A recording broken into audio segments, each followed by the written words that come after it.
محدث جلیل امیر المؤمنین فی الحدیث شیخ الحدیث حضرت مولانا عبدالحق رحمہ اللہ سے میں نے یہ حدیث پڑھی تھی حضرت مرشد پیر عزیز الرحمن ہزاروی سے، اور انہوں نے پڑھی تھی شیخ زکریا سے۔ یہ حدیث میں نے پڑھی تھی حضرت قاضی عبدالکریم صاحب سے، اور انہوں نے پڑھی تھی براہ راست حضرت مدنی سے۔ وبه حدثنا احمد بن اشکاب۔ امام بخاری آخر میں اپنے استاذ کو لاتے ہیں کہ انہوں نے ہم نے آخر میں چلا جاتا ہے، یہ حدیث پہنچ جاتی ہے امام بخاری سے، اور امام بخاری رحمہ اللہ نے یہاں اپنے استاذ کو ذکر کیا ہے، اس استاذ کا نام ہے احمد۔ علماء لکھتے ہیں کہ یہ حدیث امام بخاری نے سب سے آخر میں احمد سے پڑھی، احمد سے سنی، تو اس لیے احمد کو آخر میں ذکر کر دیا۔ لیکن لوگوں، اس میں بھی امام بخاری کا ایک خاص پیغام ہے۔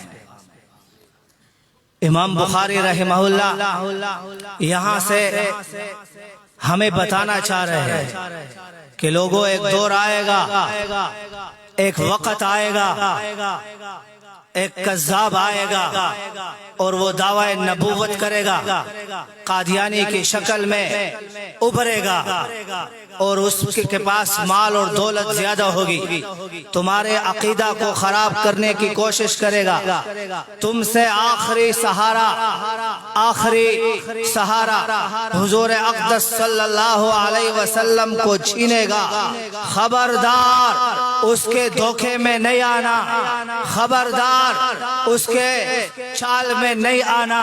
لوگوں، امام بخاری برزبان حال فرما رہے ہیں، خبردار میرے شاگردوں، خبردار میرے تلامذوں، خبردار مجھے ماننے والوں، قادیانیت کے دھوکے میں نہیں آنا۔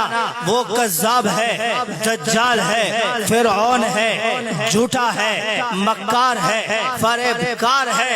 میں آخر میں اپنے استاد احمد کو ذکر کر کے یہ بات ثابت کرنا چاہتا ہوں کہ میرا بھی ختم نبوت پہ یقین ہے۔ اللہ کا آخری پیغمبر، اللہ کا آخری نبی، اللہ کا آخری رسول محمد عربی صلی اللہ علیہ وسلم احمد آخر میں کہنا چاہتا ہوں۔ امام بخاری کہتا ہے میرا عقیدہ بھی ختم نبوت کا ہے، اگر میں کٹ جاؤں، مر جاؤں، ذبح ہو جاؤں، ختم نبوت کے عقیدے سے نہیں ہٹوں گا۔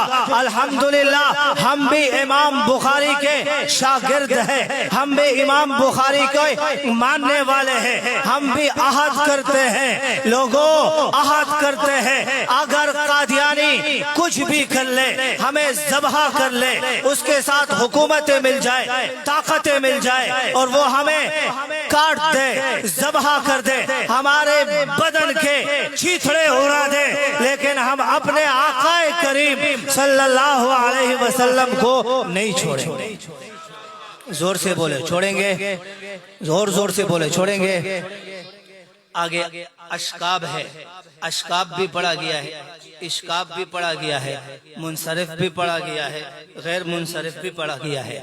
دوسرا استاد ہے محمد بن فضیل، پھر عمارہ، آخر میں ہے ابی زرعہ۔ یہ بھی بہت عجیب و غریب محدث گزرے ہیں، لاجواب محدث گزرے ہیں، بہت بڑے عالم فقیہ گزرے ہیں۔ علماء لکھتے ہیں ان کے ایک شاگرد یہ سبق پڑھا رہے تھے، شاگرد بیٹھے تھے، ابو زرعہ کا شاگرد نے نئی شادی کی، حدیث پڑھاتے ہوئے مزہ آتا ہے، آدمی بیٹھ جاتا ہے۔ جب مولانا زبیر صاحب حدیث پڑھا رہے ہو، ان طالب علموں سے پوچھو، آدمی کو کچھ یاد نہیں رہتا، حدیث کی اپنی لذت ہے، جنہوں نے پڑھا ہے ان کو پتہ چلتا ہے۔ شاگرد نے نئی شادی کی تھی، اب کلاس میں بیٹھا ہے، دیر ہو گئی، مغرب ہو گئی، عشاء ہو گئی، 12 بج گئے، ادھر دلہن انتظار میں، سرما لگایا ہے، میک اپ کیا ہے، جوڑا پہنا ہے کہ مولانا صاحب تشریف لائیں گے، اور حضرت طالب علم صاحب حدیث میں مشغول ہے، بیگم بھول گئی، بیٹھا ہے، کافی دیر گزر گئی، دیر سے گھر آیا۔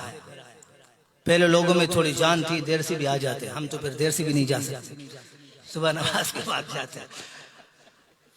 دیر سے آیا، بیگم تیار بیٹھی ہے غصے میں اور آنکھیں لال ہے۔ کہاں گئے تھے؟ پڑھ رہا تھا۔ کہاں کس سے پڑھ رہے تھے؟ ابو زرع سے۔ بیگم غصے میں آ گئی کہ نہ تجھے کچھ آتا ہے اور نہ تیرے استاذ کو کچھ آتا ہے، ایسی پوری رات وہاں گزاری۔ طالب علم بھی طالب علم تھا۔ آپ دیکھتے ہیں استادوں اور طالب علموں کی محبت۔ آپ نے دیکھا مولانا عبد القادر صاحب اپنے استادوں کو کیسے خراج تحسین پیش کیا۔ سبحان اللہ، یہ محبت آپ کسی اور ادارے میں دکھا سکتے ہیں؟ بولیے نا۔ مولانا عبد القادر صاحب کب کے فاضل ہیں، لیکن اپنے مولانا اسماعیل سے، مولانا عزیر سے، مولانا زبیر سے، ان تمام لوگوں سے جنہوں نے جامعہ حنفیہ میں مولانا عبد القادر کی تربیت کی، کیسے پیارے پیارے الفاظ سے یاد کیا۔ اللہ مولانا عبد القادر کی عمر میں برکتیں دے۔ شاگرد کو بھی غصہ آیا، نئی شادی کی، آپ کو پتہ ہے مولویوں کو بیگم بھی اتنی آسانی سے نہیں ملتی۔ لوگ کہتے کاروبار نہیں ہے، نوکری نہیں ہے، ڈگری نہیں ہے، پیسے نہیں ہے، جائیدادیں نہیں ہیں، کہاں سے کھائے گا، کیسے کھلائے گا۔ بہت پاپڑ بلنے کے بعد ایک بیگم کہیں ملتی، اس بیچاروں کو بھی ملے تھے، لیکن استاذ کی محبت غالب آ گئی، کھڑا ہو گیا وہاں۔ اگر میرے استاذ کو 1,00,000 احادیث یاد نہ ہو تو تجھے طلاق ہے۔ بیگم کو کہہ دیا غصے میں۔ بیگم سمجھدار تھی، پانی مانی پلایا، خود بھی ٹھنڈی ہو گئی، شوہر بھی ٹھنڈا ہو گیا۔ اب پسینہ آ رہا ہے، پسینہ ماتھے پہ تو آ رہا ہے، دانتوں کو بھی آ رہا ہے، اور دونوں ایک ادھر کونے میں بیٹھا ہے اور بیگم ادھر کونے میں بیٹھی ہے، حسرت بھری نگاہوں سے ایک دوسرے کو دیکھ کر بس یہ آخری رات ہے، کل جدائی ہے۔ طالب علم بیچارہ پھر تسبیح نکال لیتا ہے، سوچتا ہے خدایا کتنی مشکل سے ایک بیگم ملی تھی، وہ بھی استاذ پہ قربان، کل کیا ہوگا؟ بہت پریشان ہے۔ پھر قریب جاتے ہیں، کان میں پوس پوس کرتے ہیں، پھر دور ہو جاتے ہیں، پھر قریب، بس آخری رات ہے۔ کبھی روتے کبھی ہنستے، پوری رات بلبلاتے روتے روتے گزاری۔ صبح آیا، کلاس بھری ہوئی ہے، طالب علم کلاس میں آیا، آنکھیں سوجی ہوئی ہے، زبان خشک ہے، ہونٹ بالکل پیلے ہے۔ استاذ نے دیکھا بیٹا شادی کیے نہیں اور شکل کیسی بنائی ہے۔ طالب علم تو مست ہوتے، کوئی ادھر سے چھیڑ رہا ہے، کوئی ادھر سے چھیڑ رہا ہے، کوئی کہتا ہم تمہیں حکیم کے پاس لے جاتے ہیں، اتنا پریشان کیوں ہے؟ طالب علم کے آنکھوں میں آنسو بیٹھ گیا۔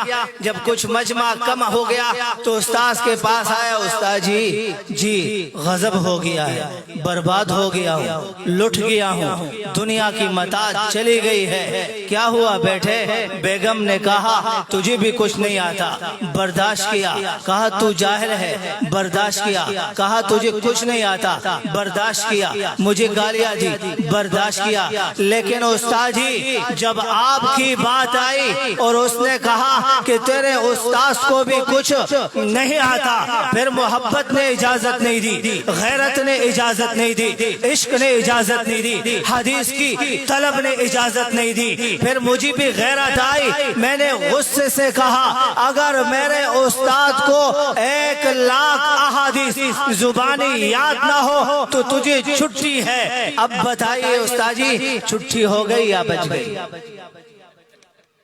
قربان جائیے ابو زرع سے، کیا عشق تھا۔ اس نے کہا بیٹھے فکر نہیں کرو، جاؤ، مجھے 1,00,000 احادیث اس طرح یاد ہے جس طرح تجھے سورۃ فاتحہ یاد ہے۔